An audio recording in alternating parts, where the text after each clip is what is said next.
দুপুরবেলায় আমাদের সবার মনে হলো আর একবার জগন্নাথ টেম্পলে যাব। যেমন ভাবনা তেমন কাজ, আবার রেডি হয়ে বেরিয়ে পড়লাম জগন্নাথ ঠাকুরের দর্শনের উদ্দেশ্যে। সকালে এত ভিড় ছিল যে ঠিক মতন ঠাকুর দর্শনই হয়নি, তাই সবার মনটাই খারাপ ছিল। তাই আবার চলে এলাম মন্দিরে। এই সেই ভাইরাল জায়গা যেখান থেকে বাইরে থেকেই জগন্নাথ ঠাকুর দর্শন দেন। পান্ডাজির সাথে আগেই কথা হয়ে গেছিল, তাই তিনি যেখান থেকে ঢুকতে বলেছিল আমাদের সেখানেই গেলাম। সকালে এখানে 2 ঘন্টা লাইন দিয়ে ঢুকেছিলাম, এখন দেখো পুরোই ফাঁকা।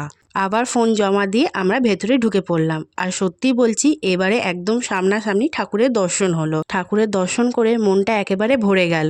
আমার মতে দুপুরবেলায় এলে অনেক সুন্দরভাবে শান্তিভাবে ঠাকুরের দর্শন করা যায়। মন্দির থেকে বেরিয়ে আমরা চলে এলাম স্বর্গদুয়ারে। পুরীতে এসেছি, খাজা না নিলে হয় নাকি, তাই সবার জন্য খাজা কিনে হোটেলে ফিরে এলাম। সকালেই ঠিক করেছিলাম ঠাকুরের ভোগ গ্রহণ করব, আর সন্ধ্যাবেলায় দেখো ভোগ চলে এলো আমাদের হোটেলে। আজকে রাতে আমরা সকলে মিলে জগন্নাথ ঠাকুরের ভোগ খেলাম।